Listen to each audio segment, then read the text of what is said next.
Pickup ভ্যানের সাথে বাইকের মুখোমুখি সংঘর্ষে মৃত্যু এক যুবকের। শনিবার সকালে ঘটনাটি ঘটেছে মুর্শিদাবাদের দৌলতাবাদের 14 মাইল এলাকায়। ওই ঘটনার খবর পেয়ে মৃতদেহ উদ্ধার করে পুলিশ ও পরিবার সূত্রে জানা গেছে, মৃত যুবকের নাম শহীবুর রহমান ওরফে সুমন।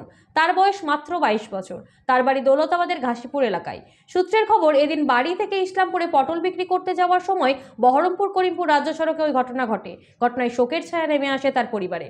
ছেলে ফজরের নামাজের পরে মাঠে পটল তুলতে গেছিল, তারপরে ওদিক দিয়ে চলে যায়।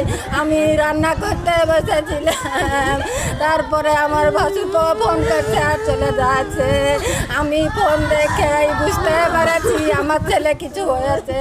আমি বলছি, শফিউল কি হলো, তুমি আমাকে বললো। আমার ছেলে কাঁদতে কাঁদতে চলে এলো, আমাকে বললো না। আমি তখনই বুঝতে পেরে গেছি কিছু না কিছু হয়েছে। সকাল 5টার সময় সুমন আর আমি দুজনেই একসঙ্গে খেতে যাই, মানে পটল তুলতে যাই জমিতে, এবং দুজনই পটল তুলি। দুজনই একসঙ্গেই কম বেশি দৌলতাবাদ পর্যন্ত গিয়ে ও গিয়েছে ইসলামপুরে, আমি দিয়েছি 6 ঘড়ি হাসানপুরে। এবং আমি ওই মানে হাটে মানে বাজারে পৌঁছানোর পর মিনিট 10 পরেই খবর আসে যে সুমন ডেথ হয়ে গেছে।